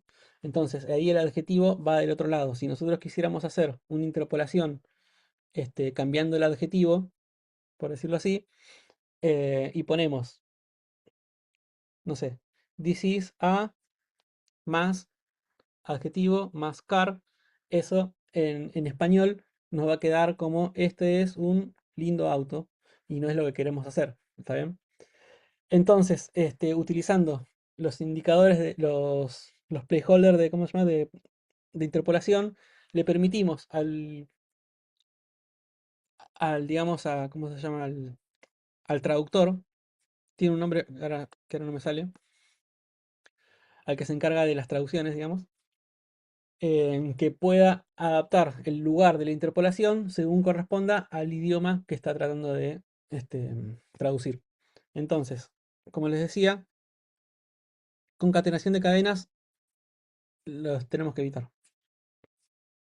Y usamos, este, ¿cómo era que les dije? Interpolación. Otra de las cosas que no sé por qué lo puse acá, no sé si estaba Una antes. consulta. Sí, Esos indicadores de interpolación sería, sí. ¿cómo se ven? ¿O cómo son? Em, Suelen ser, no sé si, bueno, si laburaron con C en algún momento, capaz que en las primeras instancias de la carrera, vieron que el printf, ustedes ponían, por ejemplo, no sé, tu nombre es porcentaje S y después le pasaban un argumento que era el nombre, ¿no? Entonces después cuando imprimía el printf, imprimía tu nombre es Pirulo. ¿Está bien? Ese porcentaje algo es el indicador de reemplazo de en este lugar va el argumento que le estoy pasando. Como esto es medio una evolución de todo eso, los indicadores suelen tener la misma forma. Es porcentaje, el tipo de valor que van a estar poniendo, que puede ser eh, un número entero, un número real, que si es un número real le pueden poner el formato con la cantidad de decimales y todo que quieren que se muestre, em, o una cadena de texto. Y otra de las cosas que le pueden poner es el orden del, ¿cómo se llama? Del argumento. Entonces, al poner el orden del argumento, permiten también cambiar de posición los elementos de interpolación, porque ustedes en el código van a estar mandando fijo los argumentos, ¿está bien? Van a estar mandando, no sé. em, a ver, estoy pensando en algún ejemplo, no se me ocurre nada ahora. Em, no sé, si por ejemplo, si estamos hablando de navegación hace rato, si quieren poner la distancia a algún lugar, van a pedir, me gustaría escribir acá, pero no tengo que escribir. Em, Me gustaría, a ver, no puedo anotar. ¿Tiene para texto esto acá? Miren, esta es la primera vez que lo hago.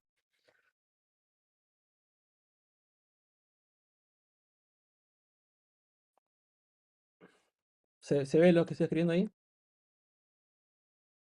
Sí, sí. Por ejemplo, si yo acá le pongo a traducir porque después dependiendo de cada plataforma van a usar un método u el otro, ¿no? Pero sepan que funciona más o menos así. Em, yo quiero mostrar la distancia que hay de Buenos Aires, no sé, 10 kilómetros por decir algo, ¿no? Entonces, yo lo que tengo que hacer es que esto sea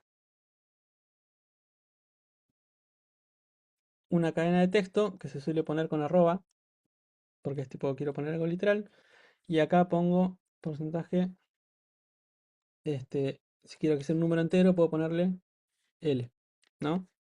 De long o D de decimal. Y después lo que le paso son los dos parámetros. Buenos Aires, 10. ¿Está bien?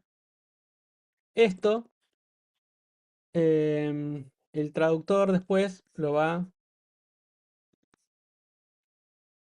a reemplazar con, por ejemplo, si quiere ponerlo, no sé, en español, lo puede poner, bueno, perdón, porcentaje 1 arroba está a porcentaje de kilómetros, ¿no? Esto va a hacer que en español esto se vea como Buenos Aires está a 10 kilómetros. Y en otro idioma podría ser, por ejemplo, voy a ponerlo al revés para que se entienda más o menos cómo funciona. Me olvidé el 2 acá. Sería, por ejemplo, porcentaje 2.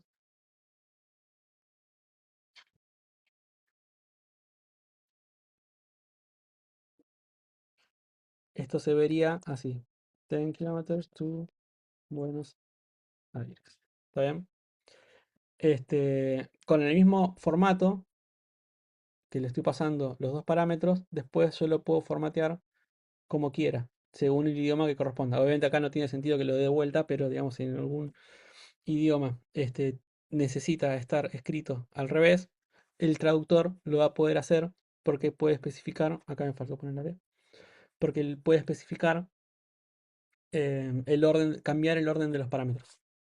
¿Se entiende? Sí, sí. Si esto además requiere alguna traducción, voy a tener que utilizar también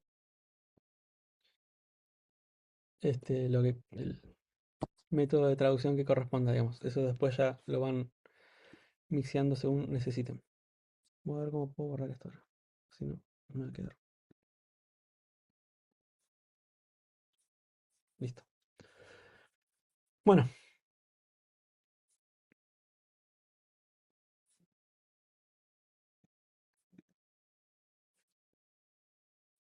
Ah, y perdón, algo que no sé por qué no pensé que estaba escrito, pero no lo puse. Es el tema de los plurales. Nosotros estamos acostumbrados a que, por ejemplo, bueno, lo voy a escribir, ya que puedo escribir, ahora que descubrí que puedo escribir. ¿Dónde está? Por poner un ejemplo, si quiero escribir hay un archivo, pero quiero que si tengo más de un archivo, me voy a poner hay dos archivos, ¿no? En este caso, según el número que yo le estoy pasando, necesito que me muestre eh, en singular o en plural, ¿no? Eso es algo que, nada, en español y en inglés coincide que este, cuando tenemos una sola unidad de algo va en singular y cuando tenemos distinto de uno va en plural. Entonces, si yo tengo cero archivos, no voy a poner hay cero archivo, sino que voy a poner hay cero archivos, o sea que sigue estando en plural y la regla única que hay es que es distinto de uno. Entonces, uso solo el singular para cuando tengo una sola unidad, pero uso el plural para cuando tengo distinto de uno, ¿está bien? O sea, tenga ya sea cero o, em, o mayor a cero, a mayor a uno. ¿Qué pasa? Justo de casualidad, el español e inglés, que son los idiomas que capaz que manejamos más, tienen las mismas reglas y la mayoría de los idiomas occidentales manejan esta regla. Pero hay otros idiomas y que manejan otras reglas. Entonces tienen, por ejemplo, que se utiliza una numeración para cuando algo eh, no hay, o sea, para cero no se utilizaría el plural, sino que se utilizaría un valor puntual para cero. Hay algunos que tienen para cuando hay pocos o cuando hay muchos, y es una regla medio arbitraria. Entonces, si nosotros nos tenemos que poner a escribir las reglas en el código, las reglas para cualquier idioma, no solo que es muchísimo laburo, sino que es algo que se nos puede pasar bien y podemos hacerlo mal, olvidarnos de alguna regla puntual y además, ¿para qué vamos a codear algo que ya se conoce cómo funciona en los demás, para cada idioma, ¿no? Entonces, ya viene una, o sea, no es algo que venga a inventar el desarrollo mobile, sino que es un estándar de localización donde nosotros, para una cadena de texto, podemos especificarle una cantidad con la cual se asocia a después la cadena de texto que se va a utilizar. En este caso, por ejemplo,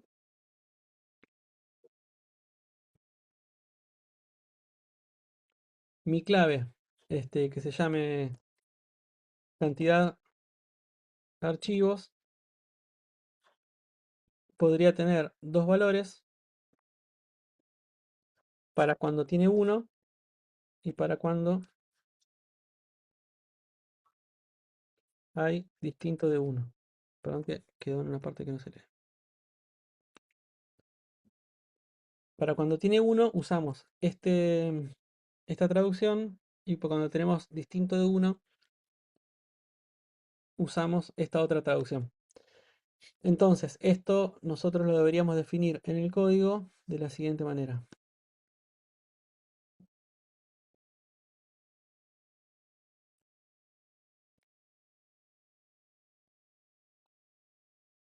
Le tenemos que pasar la cantidad que la primera cantidad va a fijarse para utilizar, digamos, cuál de los dos tiene que utilizar. Y después tenemos que volver a pasarle esa otra cantidad para que lo use dentro de la interpolación. ¿Está bien? ¿Por qué se lo pasamos dos veces? Porque el primero lo utiliza para ver con cuál va, con cuál, digamos, traducción machea. Y la segunda cantidad es para que lo use en la interpolación, acá adentro. Que vendría a ser. Uy, ya no lo puedo borrar. Uy. Bueno, me quedo eso eternamente, no lo voy a poder borrar. ¿Se entiende lo que voy? Entonces, cuando queremos hacer esto, perdón, no vamos a usar la traducción normal, sino que vamos a decirle que utilice una traducción de plurals. Y ahí el sistema va a agarrar el primer parámetro para elegir a cuál se refiere. El primer parámetro siempre tiene que ser una cantidad, un número, no puede ser una cadena de texto ni nada, tiene que ser siempre un número. Y después los demás van a parar a la interpolación. ¿Se entiende? Bueno, a Sí. ver si puedo borrar esto ahora. Todo. Sí, perfecto. ¿Alguna duda más antes de seguir?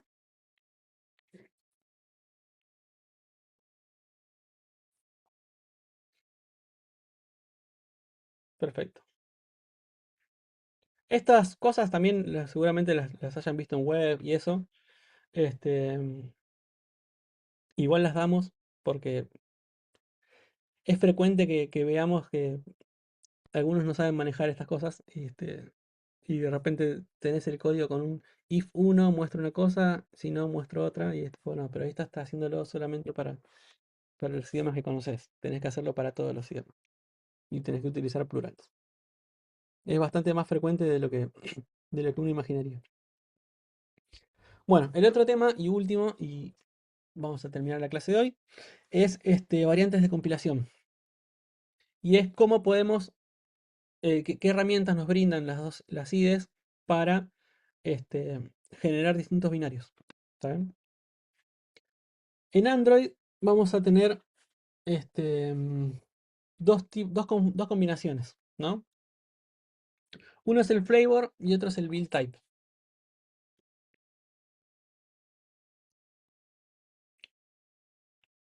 El build type lo utilizamos en general para definir diferentes modos de compilar la aplicación, pero generar la misma aplicación.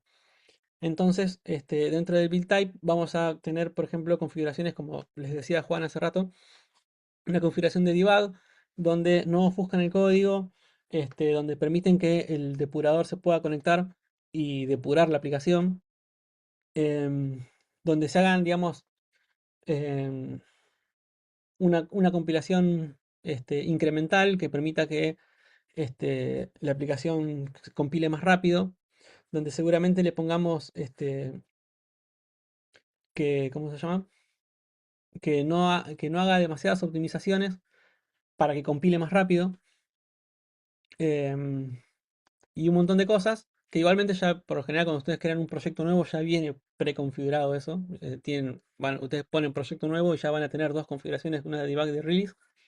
Pero sepan que las configuraciones son esas. Release, por ejemplo, va a tener que utilice, ¿cómo se llama? El ofuscador, que remueva toda la información de símbolos, así no se pueden encontrar las variables así demasiado fácil.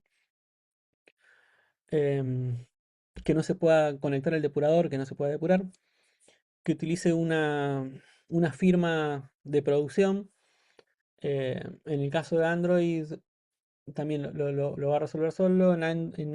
Perdón, en iOS, ¿se acuerdan que cuando vimos las firmas en una de las primeras clases, que tienen dos firmas distintas? Bueno, eso también va a influir. ¿Qué más? Ah, que aplique todas las optimizaciones para que la aplicación ejecute más rápido, en vez de compilar más rápido, que ejecute más rápido. Vamos a tener un release. Y un montón de cositas que ya, como les digo, ya vienen preconfiguradas, pero les permite o cambiarlas, en el caso de que lo necesiten, o agregar configuraciones nuevas.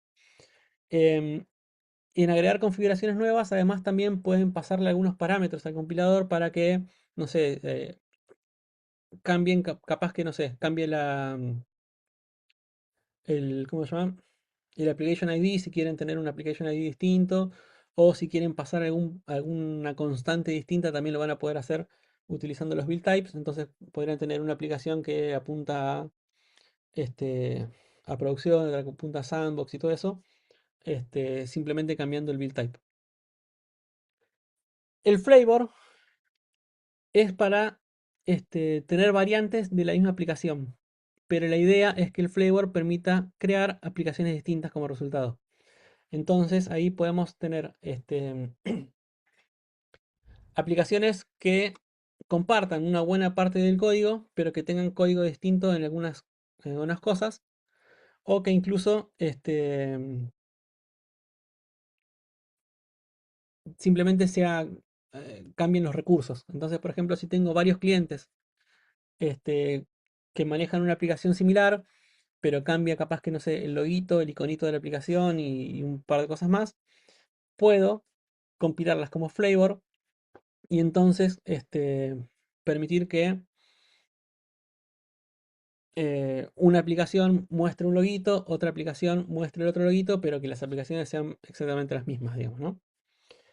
Otra de las cosas que puede hacer es, por ejemplo, no sé, una especie de, no sé, por decir algo, pedido ya, que eh, tengan una aplicación para los usuarios finales y otra aplicación para los locales. Y si comparten mucho código en sí, podrían utilizarlo como diferentes flavor que una parte utilice un cierto código para mostrar ciertas cosas y otra parte tenga una configuración distinta para mostrar, no sé, información de los locales y permitir cambiar, no sé, los menús y todo eso, aceptar pedidos y todo eso. Lo mismo con no sé, una aplicación como Uber o algo de eso, que tienen como, o sea, dos tipos de usuarios, entonces pueden definir un flavor distinto donde la aplicación es bastante similar, pero cambia algún detalle y se les genera dos aplicaciones distintas y después van a tener, o sea, van a poder subir a la tienda dos aplicaciones distintas. Em, Así que bueno, esas son las opciones que tenemos de parte de Android. Dijimos flavor y build type. Y el flavor permite definir varias dimensiones. Entonces, ¿qué podrían ser las dimensiones? Por ejemplo, si estoy haciendo una aplicación del estilo, no sé, pedido ya y quiero que haya una aplicación general para todos los negocios, pero además quiero venderle a, no sé, a un local que muestre todas sus sucursales y a otro cliente que muestre también todas sus sucursales, podría definir ahí tres flavors, o sea, una dimensión que sea el cliente, uno sería el global, uno podría ser, no sé, Burger King y el otro McDonald's, donde uno muestra todos los negocios que tenemos de comidas, el otro muestra solo de Burger King y el otro muestra solo de McDonald's. Y si a la vez este, puedo tener usuarios finales y los locales, y voy a querer dos aplicaciones por cada cliente, puedo definir una dimensión más que vendría a ser usuarios finales y negocios, ¿no? Entonces, con esas dos dimensiones me va a terminar generando seis aplicaciones, porque va a generar una para los globales para usuarios finales, otra para negocios, una para usuarios finales de Burger King y otra para negocios de Burger King. Una para usuarios finales de McDonald's y otra para negocios de McDonald's. Entonces, lo que hace es multiplicar y combinar, digamos, las dos dimensiones que yo le haya definido y generar el producto cartesiano entre esas dos dimensiones. ¿Está bien? Después, cuando están en la parte del código y quieren cambiar el código de algo, tienen que agregar el sufijo de la dimensión que estén queriendo cambiar. Ahora, no sé si tengo algún ejemplo. No, creo que no tengo ejemplos. Ah, sí, acá tengo ejemplos.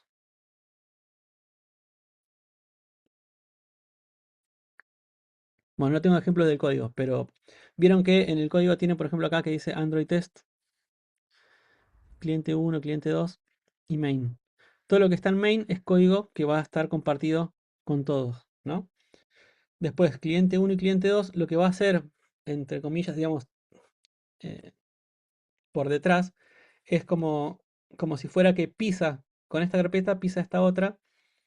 Entonces, los archivos que se solapen, va a quedar la versión del que sea más específica. Y los que no se solapen van a quedar los del principal, digamos, ¿no? Y lo mismo con los recursos. Los recursos pueden tener diferentes recursos para diferentes sabores. Y esto en el, ¿cómo se llama? El Big Gradle lo definen de esta manera. Ahí se ponen dimensions, tienen que ponerle cuáles son las dimensiones que van a manejar y después definen todos los sabores. Ponen, para esta dimensión tengo este sabor, para esta otra dimensión tengo este otro sabor. Y así, y después, como les digo, hace el producto cartesiano de todas las cosas. Obviamente cuando van a compilar no van a compilar todo junto porque si no es demasiado lío. Ustedes acá donde están van a ver el apartado de Billvariant. Esta captura es vieja pero más o menos anda por ahí también. Me parece que ahora está del otro lado pero lo van a encontrar. La pestañita de Billvariants pueden elegir qué Billvariant quieren compilar. Por lo general cuando ustedes ponen un proyecto nuevo ya les viene con el build type que les dije, release y debug. Entonces acá van a ver solamente que pueden cambiar entre release y debug. Pero si después ustedes definen este, alguna dimensión, definen flavors, les va a aparecer em, la combinación de todos los flavors con todos los build types. Y acá pueden elegir cuál de todas las compilaciones quieren hacer cuando hagan build y correr la aplicación. ¿Me vienen siguiendo más o menos? Puede ser medio confuso, porque lo Sí, es. En iOS es bastante, es similar, pero es lo que vendría a ser el, ¿cómo se llama? El flavor es bastante más polémico y difícil de manejar. Acá tenemos build config y target. Build config vendría a ser lo mismo que el build type de Android, ¿está bien? Simplemente definen debug, release y las demás cosas que necesitan definir. Y después tienen target, que es lo que pueden hacer es definir como diferentes aplicaciones dentro del mismo código. Digo que es bastante más polémico porque es bastante más complicado tener target porque después por cada archivo tienen que andar manejando toda la configuración porque el proyecto es como una sola masa de cosas. Acá, como vemos, pueden diferenciar el diferente código para los diferentes sabores, los diferentes flavors, en carpetas separadas, ¿no? Que después se encarga el compilador de agarrar lo que corresponda. Acá no, entonces es bastante más complicado manejar flavors. Y la realidad es que muchos desarrolladores terminan aplicando cosas medio custom de este, agarrar el repositorio y pisar carpetas antes de compilar. Y nada, es bastante, bastante más a mano, digamos, y susceptible de errores. Así que bueno, es un poco más complicado mantener las cosas por la manera en que está hecho Xcode, que no sé, no es la más feliz, digamos, ¿no? La IDE esa. Así que bueno, como les decía, es un proceso bastante más manual, aunque Swift Package Manager soluciona algunas de estas cosas, pero igual sigue siendo medio complicado generar diferentes aplicaciones a partir del mismo código. Y un proceso muchísimo más manual que en Android.